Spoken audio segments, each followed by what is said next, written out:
How's it going, gang? It's the final render here, and in case you haven't heard, in just a few months' time, Fallout 76 is going to be released, and that is an online Fallout game, which means we will have to defend our settlements, or camps as they are now called, from PvE opponents, i.e. super mutants and robots, computer-controlled ones, and also human players. And obviously, defending your settlements in Fallout 4, which is what we're looking at right now, is very, very different. You just basically put up turrets around everything, and then that will defeat any opponent which comes to attack you. But obviously human players are a bit cleverer than that. They're going to very specifically target your turrets and try to take them out so they can find little weak points around your settlement. So I thought it would be a cool idea to go ahead and maybe do a few videos on kind of theorizing and speculating and planning how we can build some cool defenses that will be good against human players. And I'm going to be doing this in Fallout 4, as you can see here, and I'm going to be doing it on the PlayStation, because the PlayStation, my version at least, has no mods installed right now, and also since it's an online game, we're not really going to get any building mods for quite a long time. In fact, we're only going to get them on private servers. So, how about we just assume that the construction system kind of controls roughly the same, and also that we will be able to get a lot of similar items. We don't know if any of that is true, of course. We might have none of the same items, but there are some items we can be certain that we are getting by looking at the trailer footage and stuff. So take this with a grain of salt. It's just planning, it's just speculation, and if some of these things work when the game comes out, that's even better. If not, it's just a bit of fun, isn't it? So, let's start off with a foundation here. A foundation is obviously a good way to start a base, and we're going to have a machine gun turret on top of this. This entire video is all going to be about how to protect a machine gun turret, but still have the machine gun turret function effectively. So in order to protect this machine gun turret, we are going to need to cover as much of it as possible. Cover as much of it as possible, but still keep it be able to aim properly and shoot effectively. So, in order to do that, we are going to cover the bottom and cover the top, which obviously means some clever little glitching and stuff like that. I'm going to go ahead and move these posts just to the side. We're going to need these in a sec. So, to go ahead and cover the bottom of this, I was planning all of this last night. You know, the night terrors were keeping me awake, and I started to think about this. And I thought originally, maybe we could just go ahead and get some of these railings up here. But no, unfortunately these railings, they're just too tall. They will block the machine gun turret from fighting opponents that are on ground level. So in order to go ahead and protect the bottom of the machine gun turret, we are going to have to go ahead and glitch some cover into the ground a little bit so we can cover the base of the machine gun turret from the floor to where the barrel is. So let's go ahead and grab a random wall here. Nice flat one right there. And now we are going to place the post that we have grabbed here. This is from the Contraptions Workshop DLC, I believe.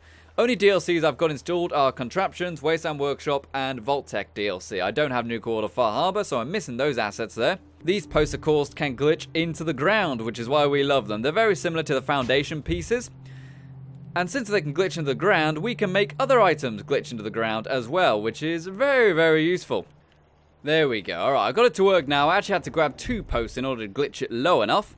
But now we can go ahead and glitch this fence right into the ground. And what we can do once we've got it kind of roughly lined up, let's see if we can try to get it looking neat a little bit. I've got to at least try to make it look nice a little bit. We can raise this up. Do it very slowly so we don't lose control. And have it just so the barrel can poke over the top of it. Just like that, pretty much. There we go. So now, as you can see, the bottom of the turret is completely protected from machine gun fire, which is fantastic. It means PvE players and PvP players alike will have a harder time of hitting this turret. But of course, we can also do the same for the top. So let's go ahead and do this. Let's grab this post here. Right, so we're doing the same again, except this time we are going to be raising it slightly higher. We only need a little gap. Just a little gap for the machine gun turret to shoot through. Alright, we're getting a little bit close to the edge there, so let's go ahead and move it around this side.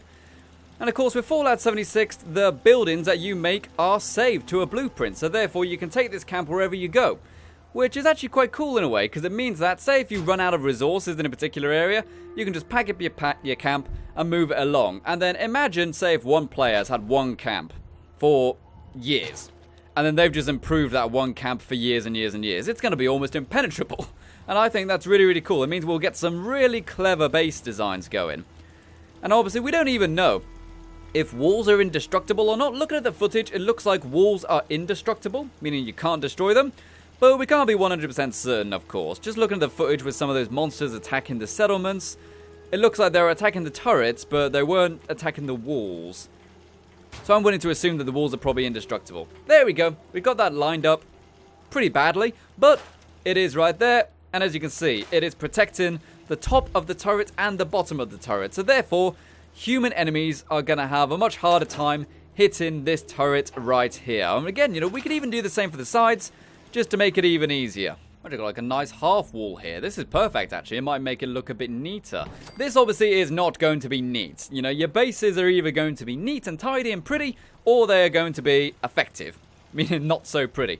But hopefully we can go ahead and get a nice mix of pretty bases versus effective bases. And let's try to grab this a little bit lower. There we go. So now we can kind of glitch this into there, just to kind of cover a little bit of it. Move it back a bit. Try to sort out the angle. Almost got it. Just like that. How's that looking? That's pretty darn good. That's pretty darn good. As you can see, we're just building a little hole for the machine gun to shoot through. Just do it one more time now. Actually, you know what, guys? I'm overthinking this. I can just have this on the outside, can't I? I don't even need to glitch it onto the inside. I can have it on the outside. That'll make it much easier and neater in the long run. Go ahead and pop this one. Oh, dear. Maybe not, actually. Let's put that one back. There we go.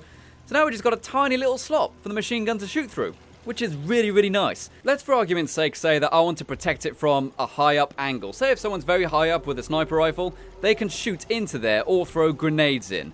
So what I would like to do, I would like to put a little bit of a roof right there. That'll just stop people from shooting inside, but it won't actually obstruct the turret's view too much either.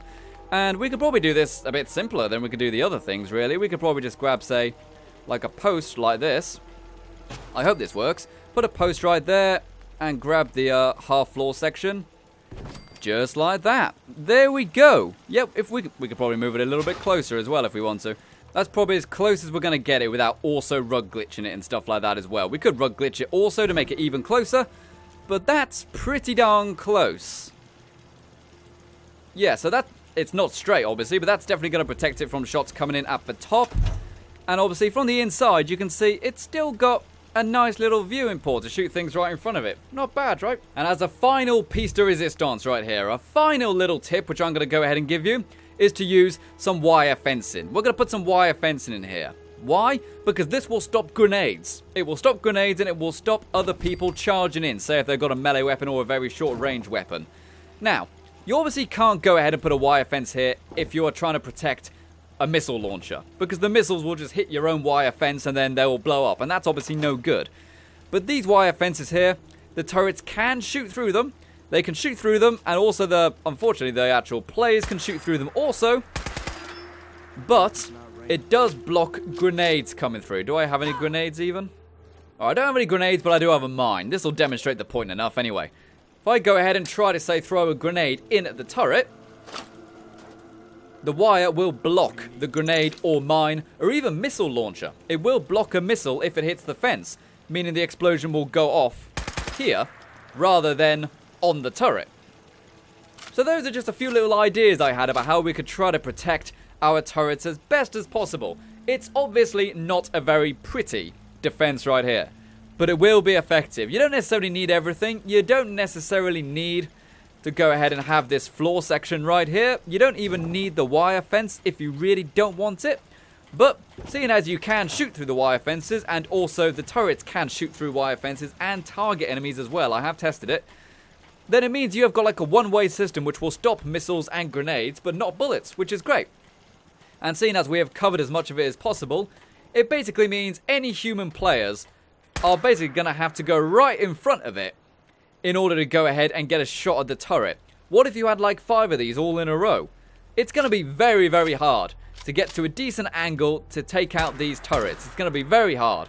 And I think that'll be a really good way to protect yourself and your camp. And not only that, of course, but you'll probably also be shooting the person trying to attack your camp as well. So I think this is a really nice way to go ahead and protect your machine gun turrets and make them very, very effective. So guys, thank you very much for watching this video. If you enjoyed it, please leave a like and a thumbs up and subscribe if you are new. And remember, we're going to be doing lots of videos on Fallout 76. In fact, when the beta comes out, I might see if I can do like a 12-hour live stream of it or something like that. So we can probably test some of these building ideas. If you guys would like to see maybe some potential building ideas for other things, like say if you want to see one for missiles or lasers, maybe you even just want to see one that would be really hard for players to kind of climb around and stuff like that. Ones that are really hard for players to climb up. That's another good point of the wire as well. It stops players from climbing up, which makes it even harder to get in. Alright, so thank you very much for watching. I've been the final render, and you've been the audience. Till next time, farewell. And of course, if you really want to, you can go ahead and maybe like put up some decorations and stuff like that. Make it look a bit scary and stuff like that, you know? Make it look a bit scary so people don't come and attack your base, you know? Yeah, why not?